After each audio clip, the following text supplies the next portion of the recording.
Good afternoon, everyone. Welcome back to another edition of Tip of the Spear with your Missoula County Commissioners. I'm Dave Strohmeyer. I'm joined by Commissioners Josh Slotnick and Juanita Vero. We have a special guest, Shantelle Gaynor. She's the director of our Community Justice Department, and we're delighted to hear a little bit about what your department does and I guess maybe the origins of the department, because it's a relatively new department and it's an outgrowth, at least partially, of our Relationship Violence Services. Relationship Violence Services. How quickly I forget.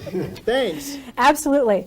Well, thanks for having me here today. I'm really excited to be here and really excited to talk to community members. Well, Community Justice Department was formed out of the merger of what had been called Relationship Violence Services, which was Missoula County's crime victim services focused on both helping folks access orders of protection as well as move through the criminal justice system. And that has been in partnership with the city since our inception in 1985. Communities grappling with what is justice and community justice have expanded their views of how to best serve community by adding services over the years. So it used to be that when we talked about the justice system, we were talking about law enforcement, prosecutors, and courts, and public defenders, depending on if they were in the county, which used to be in Montana, or with the state. And then over the years, the justice system has wanted to be able to have a richer, better impact that includes care for people in the justice system, and that has included victim services and services for folks who are defendants. So as Missoula County has been grappling with this, we went through a process and decided that a merger, which focuses on the services within the justice system, would best be housed under one department, so Community Justice Department. So we're here to serve the folks who are involved in the justice system, but we're not the law enforcement, we're not prosecutors, public defenders, or courts. We are largely social workers. Thanks. So, Shantelle, when people think about the justice system, we recognize typically that folks who are involved in that system play very specific roles, and it feels very adversarial, almost like a contest. So you have the aggrieved and the accused, and a county deputy attorney who's playing the role of prosecutor, and then a defense attorney or a public defender. And somebody's going to win and somebody's going to lose. And there's law enforcement that kind of made the thing happen, and the judiciary is sort of like a referee. It feels almost like a contest. So people may hear about, this new Community Justice Department, and they may ask, well, who are you for? In this adversarial contest, who are you for? That is a good question. Well, first off, it is an adversarial process set out in the Constitution, and it's meant to uphold rights and to ensure that particularly the accused have a fair hearing and folks aren't getting railroaded into the justice system. And over the years have come to understand that victims' rights, which were not in the Constitution, also needed to be attended to. So within this system, we have that adversarial system that is meant to be arduous. Who we stand for? Individuals who need support. And it doesn't matter if you're the defendant or the victim, it's a hard process. And in fact, workers in the justice system are impacted by this as well. So usually the stories that bring people to the justice system are hard ones, hard loss. It could be the loss of a family member. It could be prized possessions that got stolen, but it has a deep emotional impact, as well as sometimes a deep physical impact. And even workers hearing those stories every day have impacts. And so our job is to help support people as they go through the justice system. The prosecutors and defense attorneys and courts are going to figure out the guilty, not guilty. But in the meantime, do you need help finding housing? Do you need help talking to your landlord? Do you need help accessing the services that you have through work, but you don't know how to access them? That's what we're here for, is to give you the support that you need as you're going through this very hard time. In some ways, it's like when folks enter the medical system and you don't know how confusing and hard the medical system is until you're in it. And there's a social worker at the hospital who's there. They're not there for the doctor. They're not there for the surgeon. They're there to make sure that your process through the hospital is supportive. That's more or less what we do. That's great for anyone who's in it. Yes. Anyone who's in it and sort of within the purview of services that so there's definitely services that we don't have anything to do with, particularly, say, the prison, which is run by the state. We don't have anything to do with that. So it's county-based, county-level services. Thanks. So the word justice can mean a lot of different things to a lot of different people at various times in their lives, even from old school retribution to public safety to personal kind of redemption or restoration. Yeah. So what does justice mean to Community Justice Department? That is a complicated question and a really juicy one, and I appreciate being able to tell you my view of it. But the Justice Department serves Missoula County, so it's not just us. It's also, what do our citizens think about justice? What do you three think about justice? It is a much broader question than just our department. But our lens is that it is about balance and accountability, and that it's helping people get to wellness and restoration.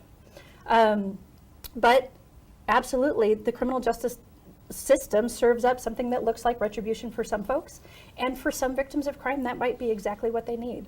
And for other folks, it looks like the mental health services that you need to recover from substance use disorder, and for some folks, that's justice.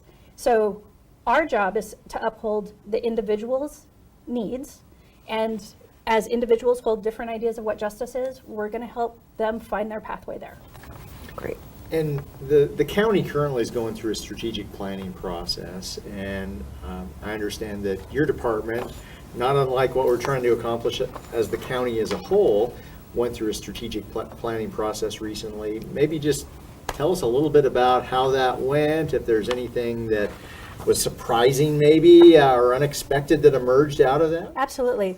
Well, it was a phenomenal process. We were lucky enough to be able to work with a consultant. Her name's Keegan Flaherty, who really has a tremendous amount of skill for bringing people together and fostering really important conversations.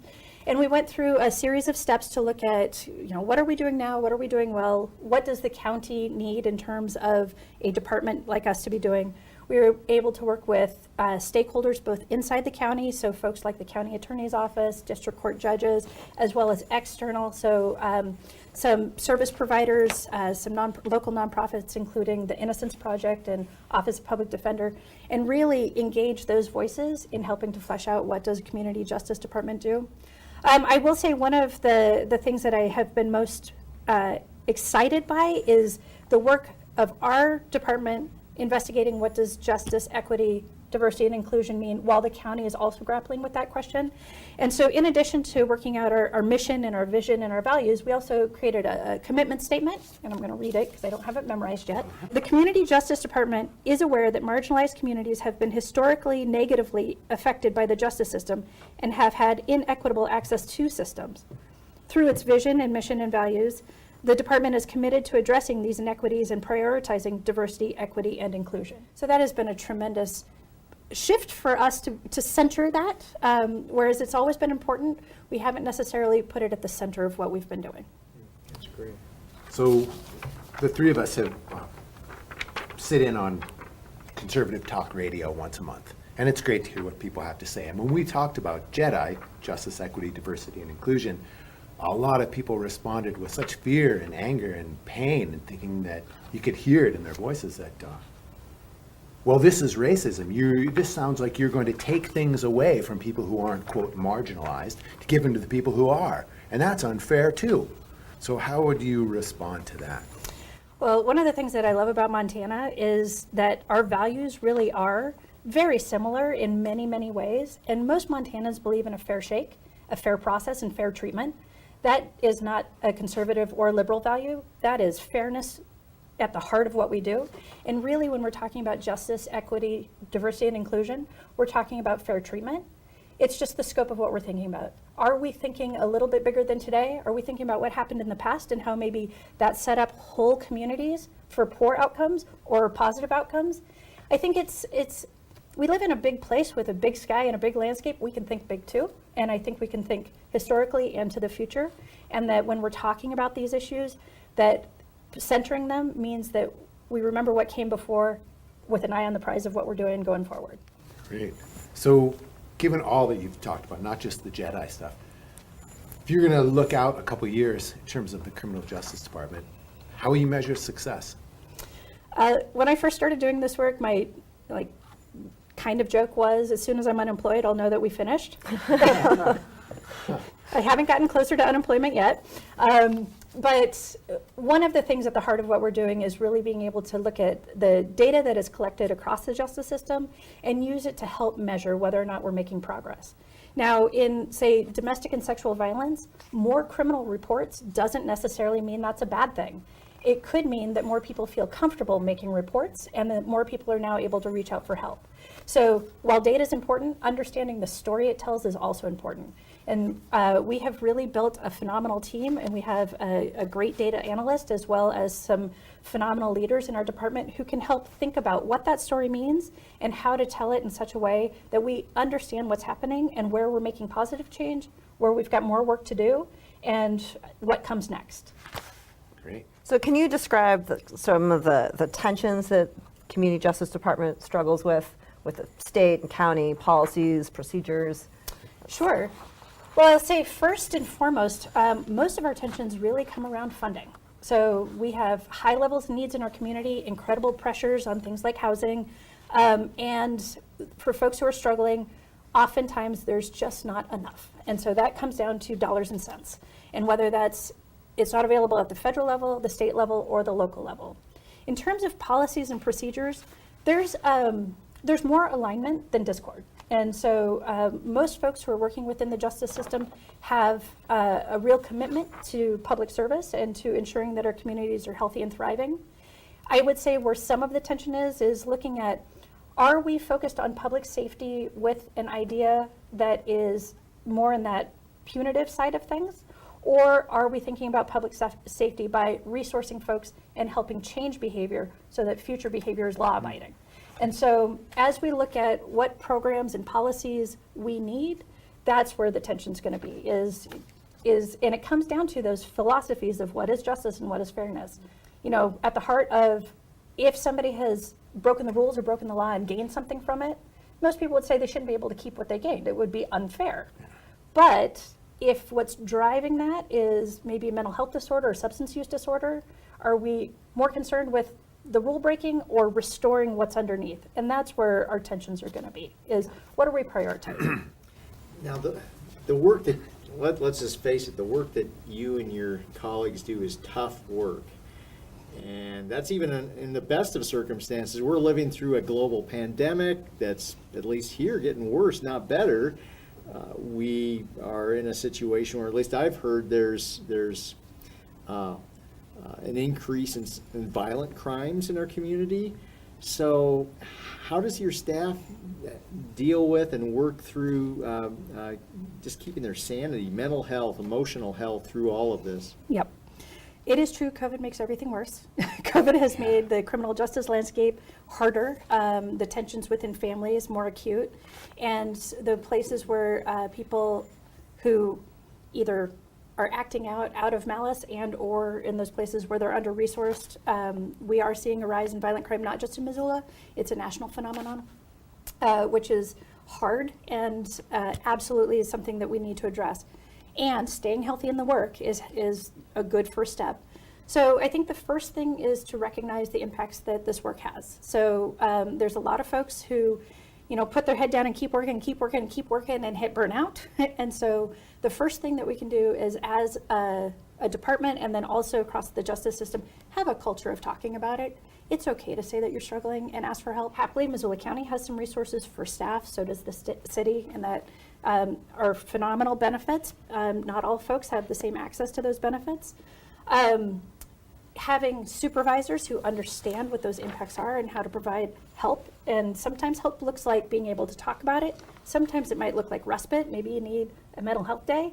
And sometimes it means that you might need to lessen your caseload or be able to focus on something that is particularly driving your interest. Maybe it's a little bit of research. You want to answer this question, why does this one thing keep happening?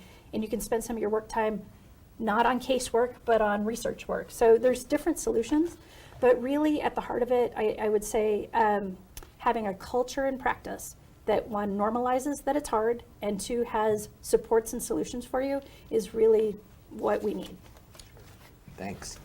So I was thinking about trying to summarize here, but what I'd rather do is just say a couple things that are kind of take home, but then give you the last word on this, because you're the expert. What what's really sticking for me is this idea of a tension, and I'm going to call it creative tension, not an antagonistic tension, but a creative tension between things like traditional accountability and restoration. And how do we, and you mentioned the word balance, how do we balance these things? And I feel like what makes me excited about this is it feels like an effort to really attempt to make things right for people who are within this system, acknowledging that right is different for different people, and that in itself feels like fairness. And I really like that. Yeah. That sounds good. So Yeah. send us home and then we'll say thanks. Well, I'll say good news and bad news. Okay. Bad news, the justice system is imperfect. Good news, our community has the strength to do the work that the justice system can't. So where the justice system stops, our community takes over. The old bill, No Child Left Behind, it's no person left behind. There you go. Everyone in our community has a home and a place, and it is our job to help find the supports to strengthen that. Great. Thanks so much for Yeah, thank you so much. Yeah, great stuff. And thank you for checking us out. We'll talk to you soon.